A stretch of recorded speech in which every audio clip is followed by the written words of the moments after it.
inspired by traditional British pottery colours. The SAA Potter's Pink, Potter's Blue and Potter's Green are a great addition to the SAA range. So let's have a look and see what they do.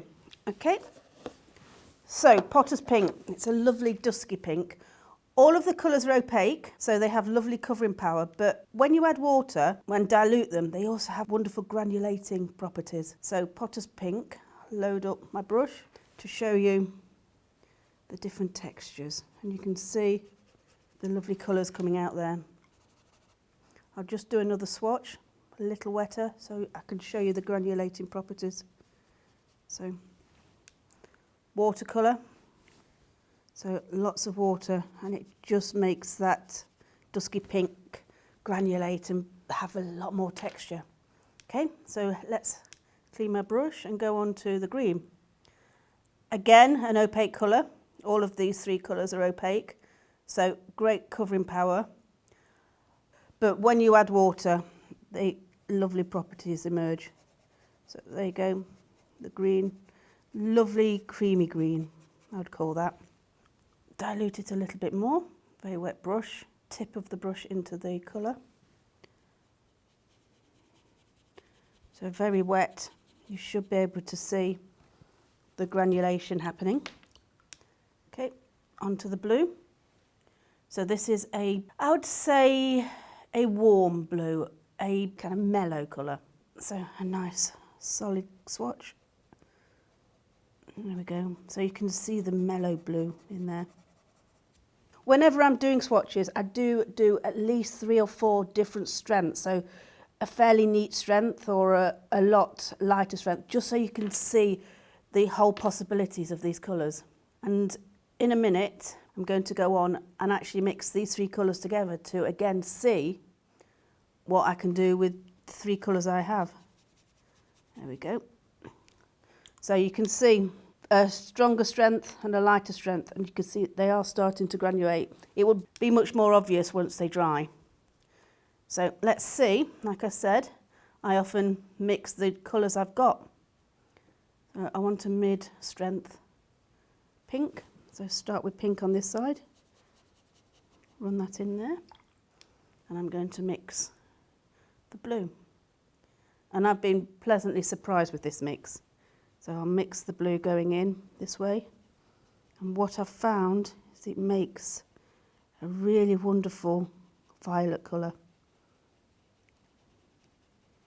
There we go. Let that dry, you'll see it even stronger, but you can see the beautiful violet coming out there. So let's do pink again. Again, a mid-strength.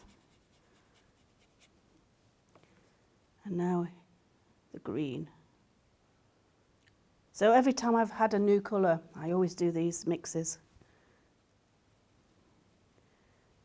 What I've found with this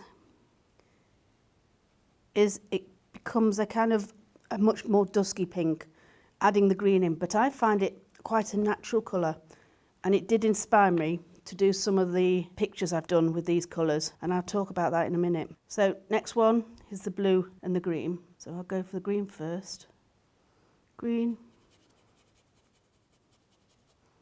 into the blue. So what this does is it creates a creamier green, just greyer, a much greyer green, I think is the colour I'm looking for, or a greyer blue. So with any colours, mix and see what you can do, because here you can see the beautiful violets and the very natural creamy, well, greys here, and a kind of a greeny pink. And this is the colour that actually inspired me to do my test piece. I thought, what would these colours be useful for? What can I do with them? So flowers sprung to mind, obviously the blues, the greens, and the pinks. So this piece, using just the 3 colours. So you've got the blues, very wet, see the granulating properties. And this is the mix of all 3 colours, making a brown, which worked perfectly, leaving a lot of the paper white, and you can see the dusky, creamy colours all the way through.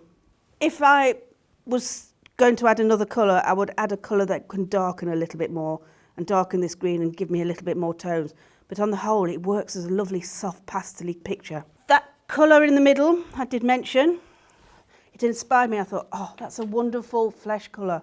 You know, I'm not a portrait artist. I can't say I've actually done any portraits, but it really inspired me to have a go. So I thought, I'm going to have a go. I'll have a try. So this is what I did, using those 3 colours, but I did add 2 more colours because I needed a darker colour, and I used the Payne's Grey. And for her golden hair, I used Naples Yellow because, again, it's a very opaque colour. So here, using the pinks with an underlay of the blue and the greens with an underlay, you can see how it works perfectly for a portrait, and that's where those mixes inspired me on the subject. So there we are, 3 wonderful additions to the SAA range.